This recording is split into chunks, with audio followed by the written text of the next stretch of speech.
कभी ऐसा सोचा है कि किसी के होने का मतलब किसी की मौजूदगी का सबसे बड़ा सबूत उसकी गैर मौजूदगी हो सकती है? सुनने में थोड़ा उल्टा लगता है ना, लेकिन आज हम इसी कह सकते हैं काउंटर इंट्यूटिव आइडिया की गहराइयों में उतरने वाले हैं। चलिए समझते हैं कि असल में प्रेजेंट होने का, उपस्थित होने का मतलब क्या है। तो हमारी इस खोज की शुरुआत होती है एक बहुत ही पुराने दार्शनिक लाओ त्से के इस हैरान कर देने वाले विचार से। जरा सोचिए, एक ऐसा शासक, एक ऐसा राजा जो इतना बेहतरीन हो कि उसकी प्रजा को ये पता तक ना चले कि वो है भी या नहीं। ये कैसी पहेली है? इसका मतलब क्या है आखिर? अच्छा, लाओ त्से की इस पहेली को सुलझाने के लिए ना हमें पहले दो ऐसी चीजों के बीच का कनेक्शन समझना होगा जो जो सुनने में तो एकदम ऑपोजिट लगती हैं। एक है दर्द और दूसरा है ज्ञान। और इसका सुराग छिपा है संस्कृत के एक शब्द में, वेदना। अब कमाल की बात यह है कि इस एक शब्द का मतलब दर्द या पीड़ा भी है और ज्ञान या जागरूकता भी। मतलब एक ही शब्द के ये दो बिल्कुल अलग अलग बल्कि उल्टे लगने वाले मतलब कैसे हो सकते हैं? तो देखिए, ये कोई महज इत्तेफाक नहीं है।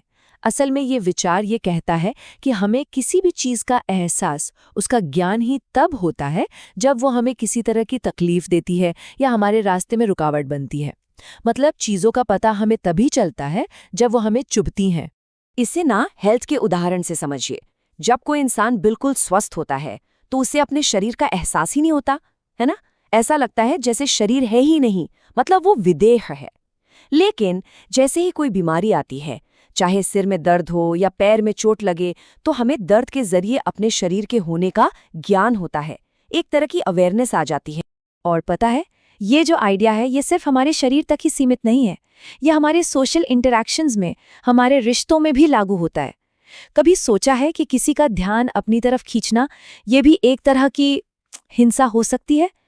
चलिए इस बात को समझने के लिए एक बहुत ही कमाल की और सच्ची कहानी सुनते हैं। ये कहानी है एक बहुत मशहूर विचारक पीडी उस्पेंस्की और एक रहस्यमयी गुरु जी.आई. गुरजिएफ की पहली मुलाकात की।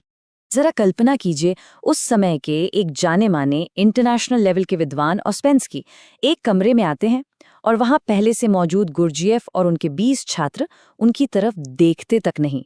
कोई रिएक्शन नहीं, बिल्कुल सन्नाटा। 1 मिनट, 2 मिनट, पूरे 15 मिनट तक उस्पेंस्की बस वहां खड़े रहे, पूरी तरह से इग्नोर किए हुए। और उस खामोशी के बोझ तले उन्हें ऐसा लगा जैसे उनका खुद का वजूद, उनकी सारी अहमियत धीरे धीरे खत्म हो रही है। और फिर 15 मिनट बाद गुरजिएफ ने आखिरकार चुप्पी तोड़ी।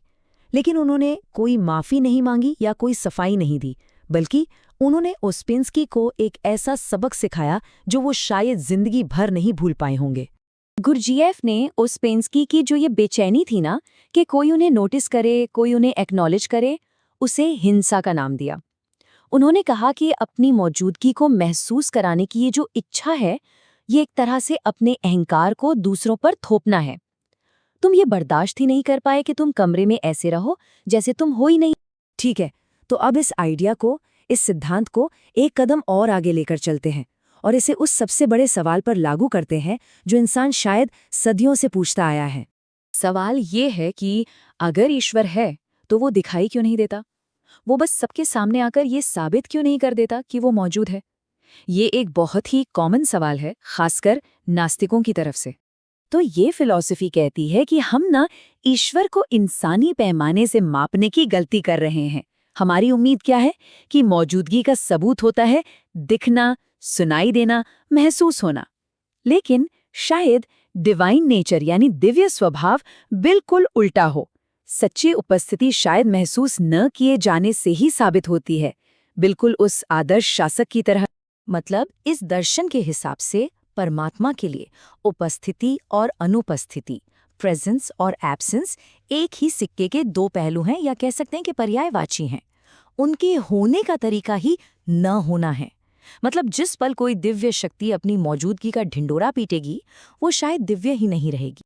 तो ठीक है, शासक की बात हो गई, शरीर की बात हो गई और ईश्वर की भी। पर इन सब बड़ी बड़ी बातों का हमारी रोजमर्रा की जिंदगी से क्या लेना देना है? हम इससे क्या सीख सकते हैं? अब तक हमने एक पैटर्न देखा है, एक कॉमन धागा, कि सबसे अच्छा शासक वो जो महसूस ना हो, एक स्वस्थ शरीर वो जो महसूस न हो, और शायद सबसे गहरा प्यार भी वही है जो महसूस न हो, और एक दिव्य उपस्थिति भी महसूस नहीं होती। हर जगह जो सबसे उत्तम है वो शांत है, सहज है, उसकी मौजूदगी का शोर नहीं होता। और यही बात हमारे सबसे करीबी रिश्तों पर भी लागू होती है। सोचिए, एक पिता की, एक पार्टनर की या एक दोस्त की मौजूदगी का एहसास हमें सबसे ज्यादा कब होता है? तभी जब रिश्ते में कोई तनाव होता है, कोई झगड़ा होता है, कोई हिंसा होती है। जब तक सब कुछ बिल्कुल सहज और परफेक्ट चल रहा होता है, तब मौजूदगी का पता ही नहीं चलता, वो बस होती है। तो आखिर में ये एक सवाल हम सबके लिए है, खुद से पूछने के लिए। जब हम किसी कमरे में दाखिल होते हैं या किसी की जिंदगी में शामिल होते हैं, तो हमारी मौजूदगी वहाँ की शांति को बढ़ाती है या एक शोर पैदा करती है?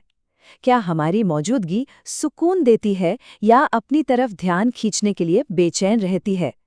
इस पर सोचिएगा जरूर।